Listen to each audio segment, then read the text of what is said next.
Fire Emblem is my favorite gaming series of all time, and Smash Bros is among my top 5, but these days I find myself playing Ultimate more and more, honing my skills and fundamentals with different characters, some of which are even Fire Emblem ones. Us Fire Emblem fans have lucked out with this game like crazy. There are 8 Fire Emblem representatives in Smash right now, and okay, some are, well, built off the same idea, but they all play different. That said, an unknowing eye may look at Fire Emblem's representation and only see the notorious Marth clones or scoff at the inclusion of Corrin and Byleth. But in order to reach the current conclusion of Fire Emblem in Ultimate, we need to wind back the clock all the way to the N64 era, because Marth's and Effie's stories in Smash started earlier than one may think. However, from humble beginnings comes notoriety for the franchise, as later down the timeline, controversy would surround Corrin and later Byleth.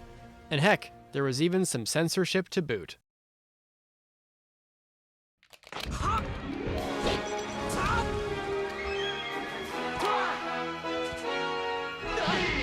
See? That's why I don't use this guy. I mean, who is he anyway? Back in 2001, Super Smash Bros. Melee had just been released worldwide, and non-Japanese fans quickly found that among the unlockable characters, 2 were from a series which had never left Japan by then. Marth and Roy, the Japanese-speaking swordsman from the Fire Emblem franchise. While their presence in Smash is often cited as 1, a main reason Fire Emblem started being considered for Western releases soon after, and 2, many players' first introduction to the series itself. But their intro in Smash is fascinating for more than just that. A good place to start would be by mentioning how, according to Masahiro Sakurai, Smash's creator, in an interview included in the book The Making of Fire Emblem 25th Anniversary Development Secrets, Awakening and Fates, Fire Emblem's inclusion in the series was meant to happen back in the first Smash Bros. Game for the N64. Sakurai: I wanted to include Marth in the original Smash Bros. Game as a sword-wielding character, but for Smash 64, there were some features we barely finished in time, and the 4 hidden characters were created only on the premise of being able to reuse some movements and parts of the models of pre-existing characters, so in the end, Marth couldn't make it in. Interviewer: as for the rationale behind wanting to add Marth, was it because you felt that out of Nintendo's many franchises, Fire Emblem is one that should be included? Sakurai: that is a big part of it, and in terms of character diversity, I did want more variation in terms of sword-wielding characters. On top of that, when we narrowed the possibilities down to the popular franchises of the time, we felt some restrictions. So among the possibilities, Fire Emblem was a franchise boasting multiple popular titles, and I thought there was more than enough value in including a character from Fire Emblem. So in the next installment, Super Smash Bros. Melee, I had decided to include Marth at the start. Concerning Roy, Sakurai mentions that contrary to popular belief, he was chosen to be included at a time his game was meant to release before Melee. For those interested, my video about FE64's history and the lawsuit Fire Emblem's creator faced goes more in depth into what happened here. By Sakurai's admission, FE6's delay not only inadvertently had Smash promote Roy's game before it was released, it also impacted how Roy was portrayed. Compared to Marth, he was designed to come off as more energetic, dealing powerful, flame-engulfed strikes at the hilt of his blade, which in hindsight at the time, Sakurai realized his interpretation doesn't fit the Roy we got for FE6, likely due to the many changes he had during development. The reality, when Sakurai himself finally played FE6 after Melee had been released, was that Marth and Roy were very similar in personality after all. One last piece of information from this era often passed around is that both Marth and Roy were almost cut for Melee's international version. In the 25th anniversary interview, Sakurai clarified that, while there was indeed hesitation from Nintendo to keep him in, Roy was, in truth, the main one in danger of being cut. Interviewer: were there some difficulties trying to include Marth, who hadn't ever made an overseas appearance? Sakurai: yes, there were a few, but I was certain he would be a fun character, so I pushed hard for Marth. For Roy, I think there was some discussion and internal dispute. For example, their voices are both Japanese, even in the international releases. During development, I also had meetings with Nintendo of America. We talked about removing Roy from the North American release, but in the end they said, he'll be fun, so let's leave him as is. One interesting piece of information mentioned from this interview which I want to drive attention to is how there's a recency factor at play when having to choose newer characters for the series. It explains how Roy was replaced by Ike for Brawl, whom by then was the protagonist of the most recent Fire Emblem entry, Path of Radiance. Balancing reasons are also cited for how the characters are implemented as well, which in Ike's case led to Ragnell being unable to do ranged attacks like in Path of Radiance. This principle also applied to Robin and Lucina for Smash 4, as the timing of Awakening's Japanese launch is cited as the main contributing factor, with having both included in the base roster.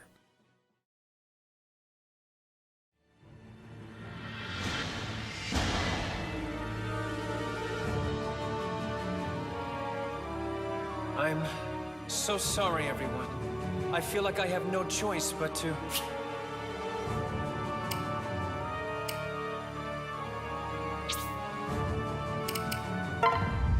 join Smash! Who the fuck is that guy?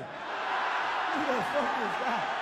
Controversy began to brew within the community about the representation Fire Emblem was getting. While the game started with just 4 reps, Marth, Robin, Lucina, and Ike, the number was later raised to 6 through DLC. First with Roy, whom admittedly was a fan favorite and one of the 2 melee-only characters to return to the series, and later on with Corrin, whose game, Fire Emblem Fates, was either brand new if you lived in Japan, or would otherwise be released in a few months after their inclusion, with a disregard for spoilers concerning the Omega Yato. Sakurai. After internal analysis, we decided that if we're going to make DLC, we would choose a character from a soon-to-be-released new game. After consulting many times with Nintendo and looking at the upcoming release schedule, Fire Emblem Fates was in just the right spot. I personally felt that having too many Fire Emblem characters was a problem, but after talking it over with the development staff and discussing logistics, I felt certain I could make them a fun character. With just those 2 additions, 30% of Smash's DLC roster was already Fire Emblem related, and fans were not happy. Not only because Corrin would be yet another Fire Emblem character, but also due to the special Smash ballot being held around the DLC's release. Between the 1st of April and the 3rd of October of 2015, Smash 4's official site held an open ballot for players to vote for the character they would want to see added to the game through DLC. So people seeing one of those slots being quote-unquote taken by the very new Corrin did not sit well with them.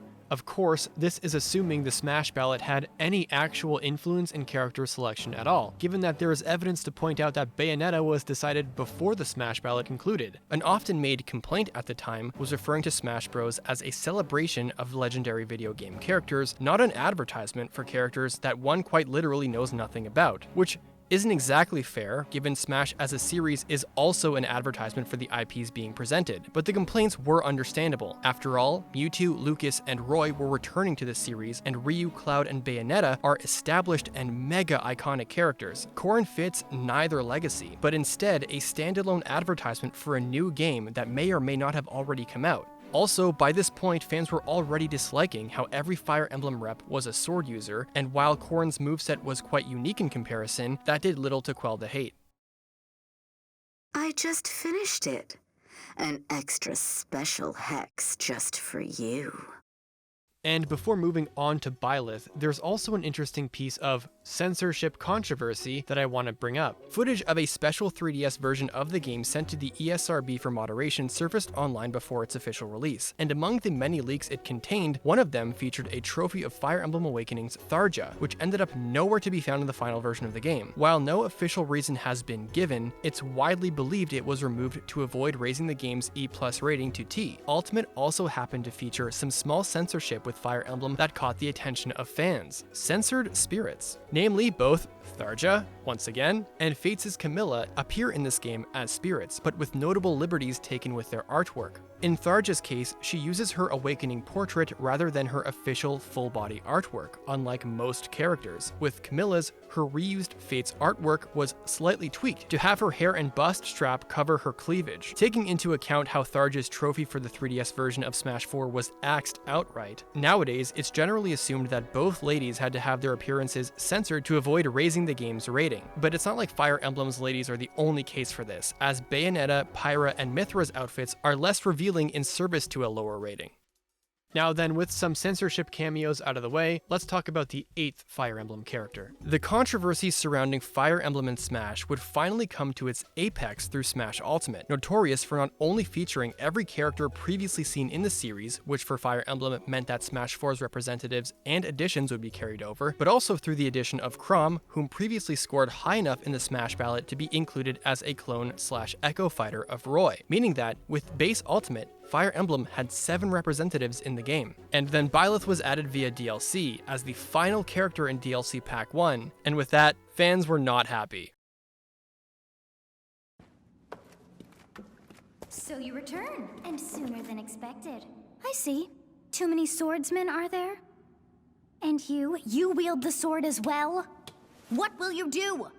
Byleth, just like Corrin beforehand, was added after the game's launch by Nintendo's decision because Fire Emblem Three Houses was brand new, and by this point, Sakurai knew they would be a controversial addition, given what he said about them in his Famitsu column from February 2020. My preferences don't play a role in which new fighters are added. Nintendo has a larger say in that decision and brings their thoughts to the table. At any rate, the theme for this character was how much freshness they brought to the game. The fighters that we include in Smash Bros. Tend to come from a series that have histories. I'm not exactly aware of what Nintendo's future release plans are, so I go along with what they decide. It just so happens that the timing was right with Three Houses' completion. That being said, I understand first and foremost there are too many Fire Emblem characters, and what's more, there are too many sword users. It's something that's already been decided though, so let's move on. I should be thinking more about other things. If Sakurai's words are any indication, Fire Emblem's favoritism in Smash happens because someone at Nintendo really digs the series and wants the most current lords to be featured in Smash as soon as possible. It is interesting to see Sakurai himself acknowledging the amount of Fire Emblem characters compared to other IPs. For a series with comparatively less widespread popularity, their representation is disproportionately higher. Even as a Fire Emblem fan, the diversity between the characters leaves quite a bit to be desired, even acknowledging that each character plays differently in practice because of their variance in hitboxes, base stats, and the properties of their moves. It's tricky with Fire Emblem because the truth is that it's a series that is constantly getting games compared to its contemporaries, and they're always highly performing in sales, even in their spin-offs. And promotional picks like that help both series. Fire Emblem fans have a reason to pick up or return to the game they didn't have before, and Smash fans have a gateway to an entry to the series they may otherwise would never have tried. In saying that,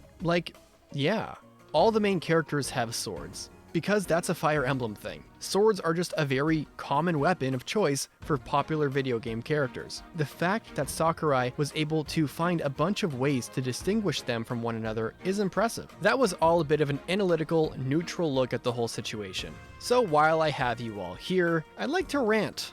A little personal, but I know a little bit about Byleth myself. Starting with the announcement. This is all disregarding the bizarrely created trailer for Byleth. But seriously, man, can we talk about how weird this reveal trailer was? I can appreciate the animation studio making a return and making more in-engine cutscenes, that was cool too. But piggybacking off the Sealed Forest cutscene where we just got vengeance against Kranya into Sothis somehow having a Smash invitation this entire time doesn't make sense even within the context of it being a Smash trailer. How did Sothis get that? And why are you telling Byleth to join Smash now of all times? How is Sothis able to conjure the relics in this dimension? How does she even know what they are? Amir's not even a hero's relic that was wielded by the 10 elites. That is actual evil bad guy tech. Also, I think the mouse clicks to signify how each weapon works was a weird touch. Along with the sword of the creator, each weapon matches a direction. Why mouse clicks? I think it'd be funny if Byleth was about to head to the marketplace with the 3 lords during the Academy arc and the gatekeeper handed him the letter or something. But it's honestly whatever. Solon being left speechless at female Byleth was funny. Just to remind everyone that this section of the video was mainly pedantic, but am I not just saying what everyone's thinking?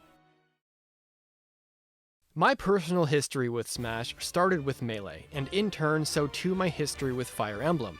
Sakurai was right. Roy did feel like the more energetic and strong character of the two, even though he's definitely the same wavelength personality-wise, and very, very not good in Melee competitively, actually. I stopped playing Smash and missed out on Brawl and Smash 4 because I had neither console, so I wasn't around for the Corrin drama. With Ultimate, I had brief stints at the beginning of the game, but I dropped it for several years until coming back to it. It's interesting to think about how far I've come at the game myself. I wouldn't have been so passionate about the series were it not for Byleth's inclusion, giving me a reason to come back a year and a half ago. It's funny how so many people dislike Byleth for their inclusion as the last DLC Pack 1 character, to look back on the Hose Mad meme that spawned there.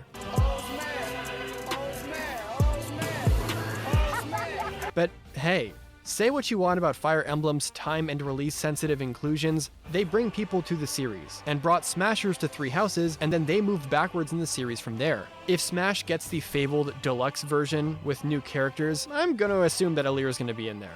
Like it or not, Fire Emblem is a rapidly growing IP exclusive to Nintendo. That series sells like crazy now, and has a legacy of games to remake and new ones to create, alongside a bafflingly popular mobile game. Fire Emblem is only getting more relevant, and so too is their presence in other franchises like Smash. But if you ask me, the only thing I want for the next game is Byleth buffs. Thank you to my patrons and YouTube members for supporting the channel and helping to keep the lights on. And a special thank you to my $15 a month Great Lord patrons, who are Emma, Mantheon, Raven King, Zythid, Nobu, Saxy, Arcult, M Farmtown, Adelaide, P-Hex44, Kelby1954, Kratos, Prime Fusion, Skyla, and Firm Muzzle. Thanks for watching. Deuces.